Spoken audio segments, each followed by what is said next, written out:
গাড়ি উঠতেই হুড়মুড়িয়ে শীতলকুচিতে ভাঙল দেওশাল ব্রিজ। বড়সড় দুর্ঘটনা না ঘটলেও চরম সমস্যায় পড়েছেন দুই পারের বাসিন্দারা। ব্রিজের উপর গাড়ি উঠতেই আচমকা ব্রিজটি ভেঙে যায়। স্থানীয় সূত্রে দাবি, গত কয়েক বছর ধরে বেহাল অবস্থায় ছিল ব্রিজটি।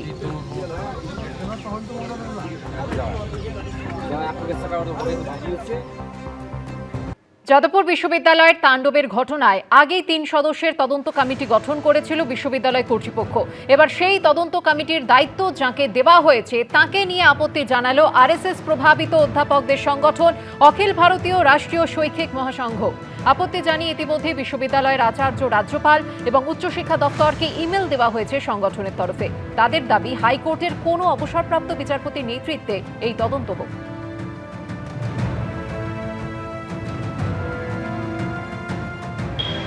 আমাদের আপত্তি কমিটিতে যে দুজন আছেন তাদেরকে নিয়ে, স্পেসিফিক্যালি যিনি চেয়ারম্যান আছেন কমিটিতে, প্রফেসর শুভশঙ্কর সরকার।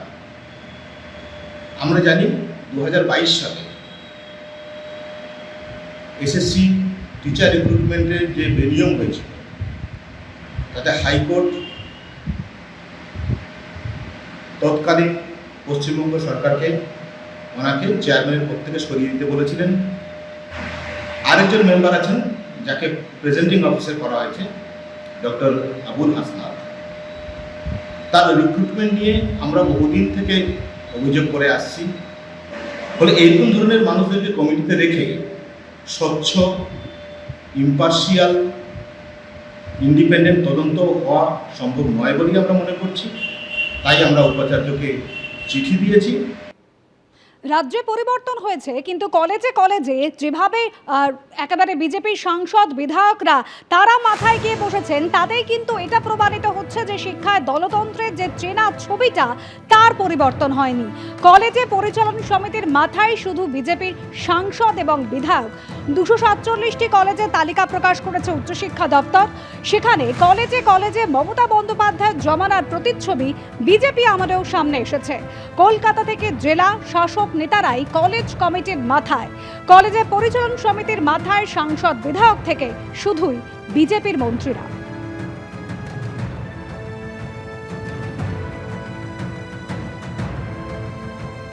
সংসদ এবং বিধায়ক আবার রাজনীতি কোথায় এলো? রাজনৈতিক ব্যক্তিত্ব থাকবে না, কিন্তু সাংসদ যিনি, তিনি এলাকার সাংসদ, বিধায়ক এলাকার বিধায়ক। অতএব তাদের পরিচয় হচ্ছে জনপ্রতিনিধি। অতএব জনপ্রতিনিধির সাথে রাজনীতি গুলিয়ে ফেললে মুশকিল হবে। কলেজে কলেজে গভর্নিং বডির যে তালিকা প্রকাশিত হয়েছে, মোট 247টি কলেজে সেখানে স্থান পেয়েছেন বিজেপির মন্ত্রী, সাংসদ এবং বিধায়করাই। রাজ্যের অর্থমন্ত্রী স্বপন দাশগুপ্তকে 3টি কলেজের পরিচালন সমিতির সভাপতি করা হয়েছে।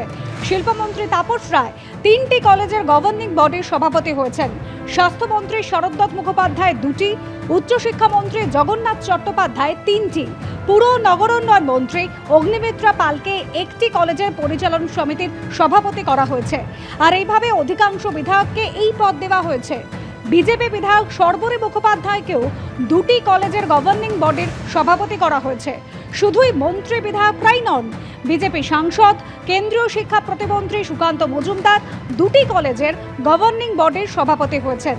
3টি কলেজের সভাপতি হয়েছেন দার্জিলিংয়ের সাংসদ রাজু বিস্ট, মনোজ টিগ্গা, খগেন মুর্মু, সৌমিত্র খা, জগন্নাথ সরকার, শান্তনু ঠাকুর, জ্যোতির্ময় সিং মাহাতোরা 2টি করে কলেজের দায়িত্ব পেয়েছেন।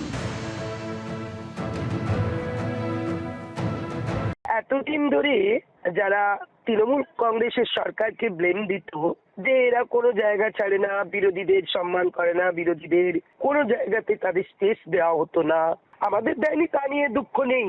কারণ বিজেপির পরিচালিত সরকার, তৃণমূল পরিচালিত সরকার যা করেছে তারাও তাই করছে।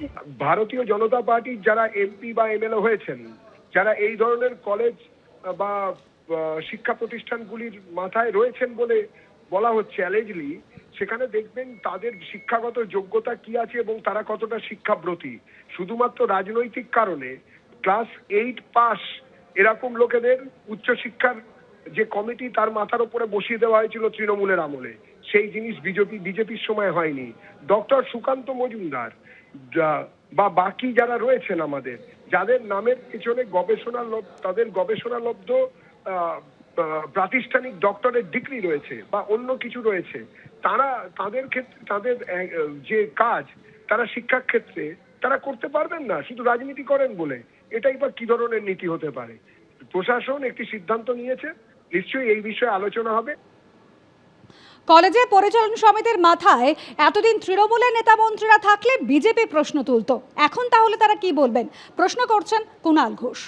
শিক্ষাক্ষেত্রে রাজনীতির প্রভাব থাকবে না বিজেপি বলেছিল, এবং তৃণমূল কংগ্রেসকে বা সরকারকে আঙুল দেখিয়ে তর্জনী নিক্ষেপ করে বলা হয়েছিল কেন শিক্ষা প্রতিষ্ঠানগুলিতে রাজনৈতিক লোকেরা থাকবেন, এইসব বলেছিল। এর বেলা মনে পড়ছে না শিক্ষা প্রতিষ্ঠানে বিজেপির দখলদারি নিয়ে। এবিপি আনন্দ, এগিয়ে থাকে, এগিয়ে রাখে।